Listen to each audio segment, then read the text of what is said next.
जीव हमारी जाति है, मानव धर्म हमारा। हिंदू मुस्लिम सिख ईसाई धर्म नहीं कोई न्यारा।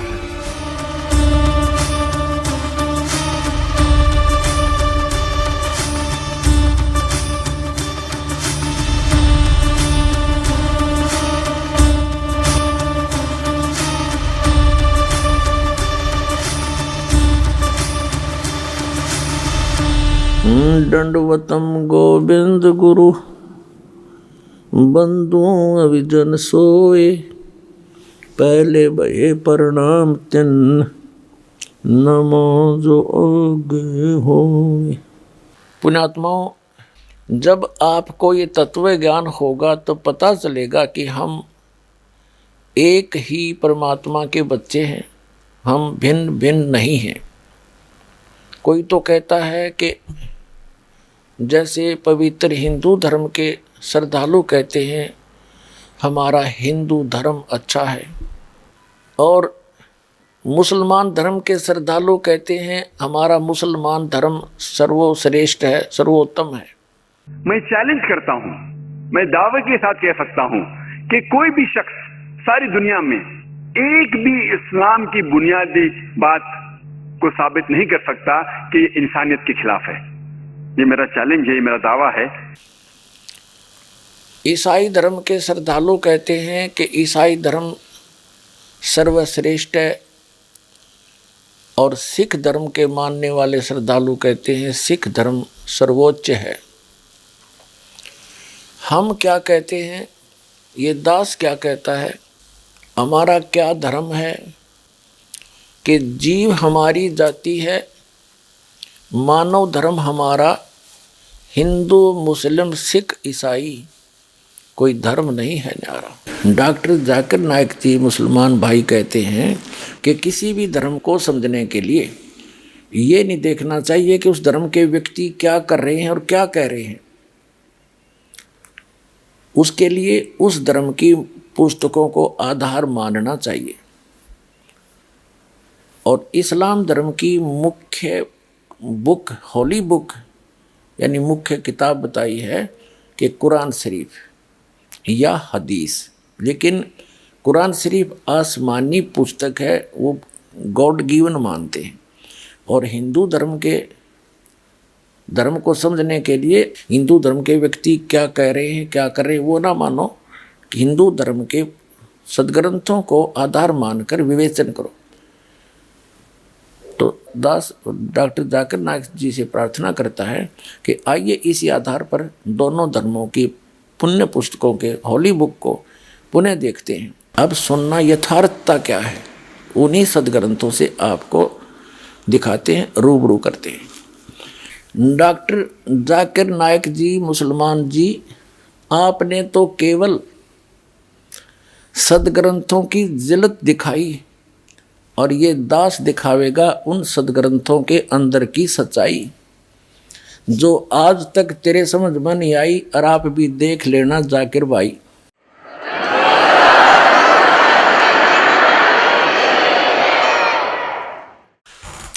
तो सबसे पहले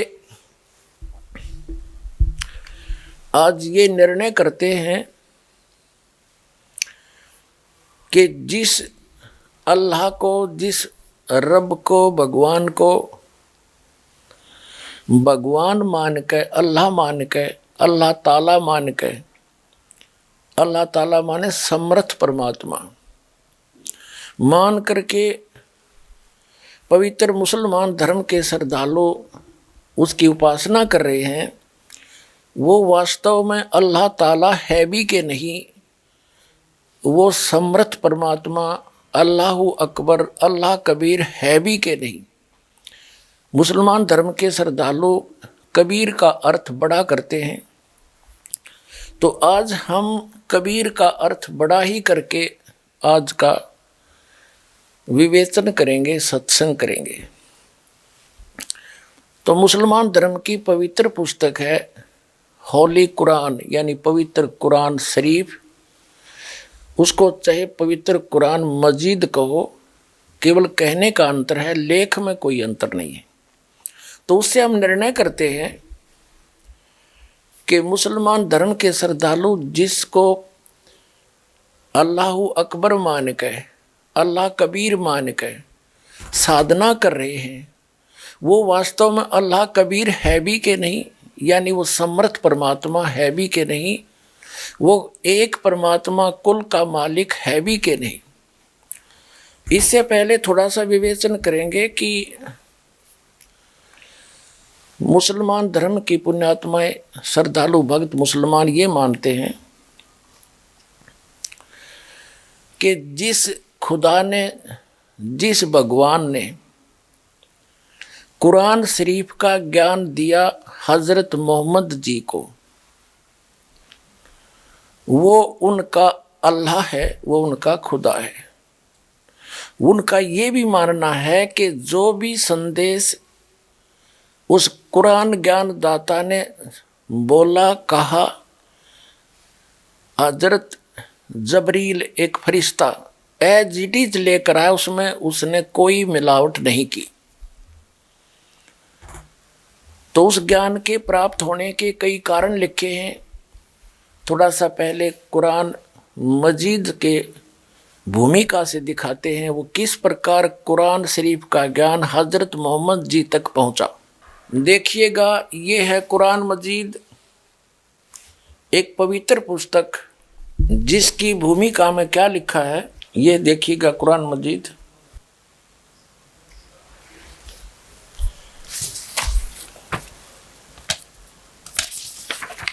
ये कहाँ से प्रकाशित है? कुरान मजीद हिंदी मुतजरमा अरबी मतन तर्जुमा मौलाना फतेह मोहम्मद खान साहिब जालंधरी, तसही मौलाना अब्दुल मजीद सरवर साहिब, प्रकाशक है Farid book depot private limited, नई दिल्ली। इतने का यहाँ पर भी यही लिखा है,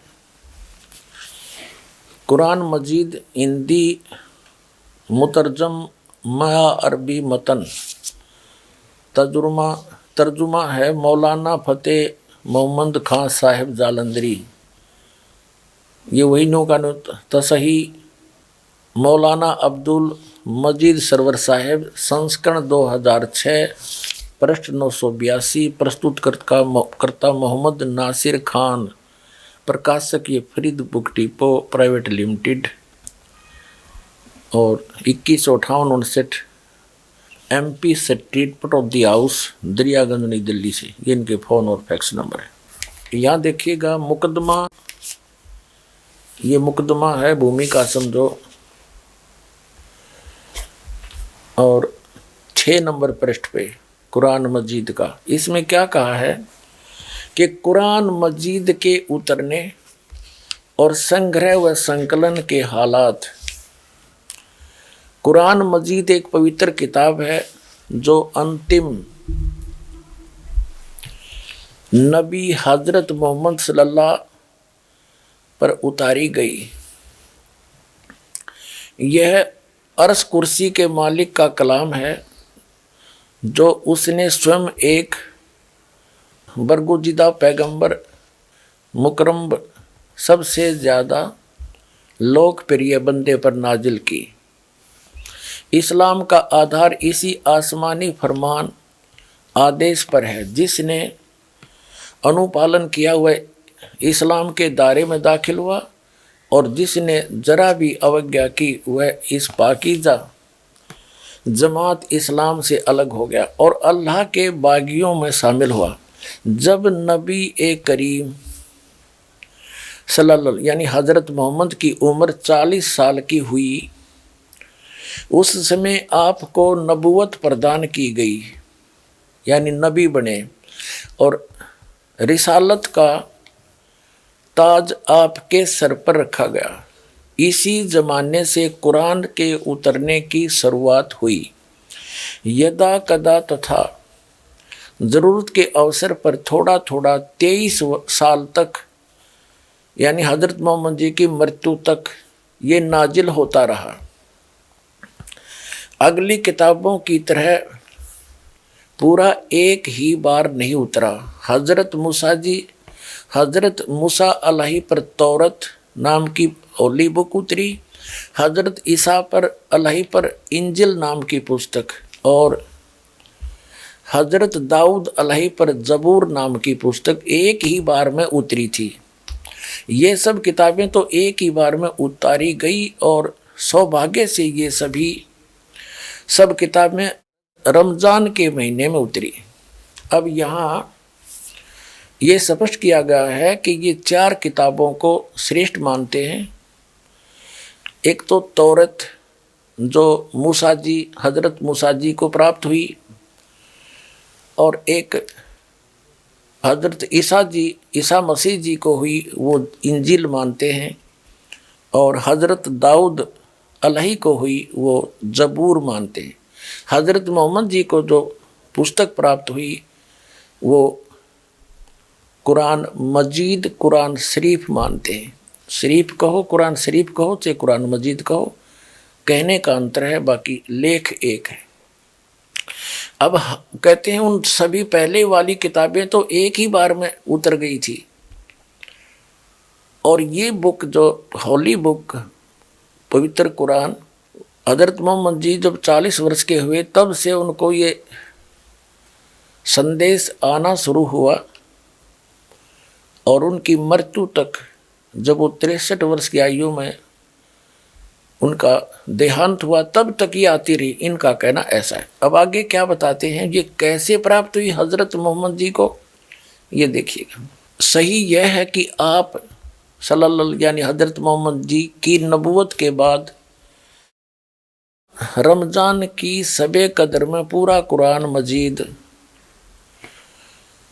लोहे फैजूम अल्लाह के पास से उस आसमान पर जिसे हम देख रहे हैं अल्लाह के हुक्म से उतारा गया, और उसके बाद हजरत जबरील अलही को जिस समय जिस कदर हुक्म हुआ उन्होंने पवित्र कलाम को बिल्कुल वैसा ही बिना किसी परिवर्तन या कमी बेसी के नबी सल्लल्लाहु तक पहुंचाया। कभी 2 आयतें, कभी 3 आयतें, कभी कभी 1 आयत से भी कम, कभी 10-10 आयतें, और कभी पूरी सूरतें। इसको शरीयत वह कहते हैं। उलमा विद्वानों ने वह के भिन्न भिन्न तरीके हदीसों में पेश किए हैं। नंबर 1 तरीका ये है कि फरिश्ता वह लेकर आए और एक आवाज़ घंटी जैसी मालूम हो। यह स्थिति अनेक हदीसों में प्रमाण से साबित है, और ये किस्म वह की सब किस्मों से में सकत थी। बहुत कष्ट नबी सल्लल्लाहु को होता था, यहाँ तक कि आपने फरमाया है कि जब कभी ऐसी वह आती तो मैं समझता हूँ कि अब जान निकल जाएगी। दूसरा तरीका है कि फरिश्ता कोई दिल में बात डाल दे। तीसरा, फरिश्ता आदमी के रूप में आकर बात करे। यह किस्म बहुत आसान थी, इसमें कष्ट न होता था। अल्लाह ताला जागते में नबी सल्लल्लाहु के से कलाम फरमाए, जैसा कि सबे मेराज की रात में अल्लाह ताला सपने के हालत में कलाम फरमाए। यह किस्म भी सही हदीसों से साबित है। हमने ये देखना है कि कुरान शरीफ का जो ज्ञान है, कुरान शरीफ के ज्ञान दाता ने जैसा भी बोला, जैसा कहा, हजरत जबरील यानी ये फरिश्ता एज इट इज ला करके उनके पास उनको दे दिया। हजरत मोहम्मद जी को इसमें कोई परिवर्तन नहीं किया उसने अपनी ओर से। इतनी सी बात हमने ध्यान रखनी है। इसको फिर देख लें। हम देख रहे हैं कि अल्लाह के हुक्म से उतारा गया, और इसके बाद हजरत जबरील अलही, ये एक देवता फरिश्ता है, को जिस समय जिस कदर हुक्म हुआ उन्होंने पवित्र कलाम को बिल्कुल वैसा ही बिना किसी परिवर्तन या कमी बेसी के सल्लल्लाहु यानी हजरत मोहम्मद तक पहुंचाया। सल्लल्लाहु मोहम्मद तक पहुंचाया। ठीक हो गया। हमने यहाँ से इतना ही लेना था। अब पुण्यात्माओं ये पहचान करते हैं कि जिस अल्लाह जिस खुदा को, जिस अल्लाह को पवित्र मुसलमान धर्म के अनुयायी अल्लाह मानते हैं, अल्लाह कबीर मानते हैं, वो अल्लाह कबीर है भी कि नहीं?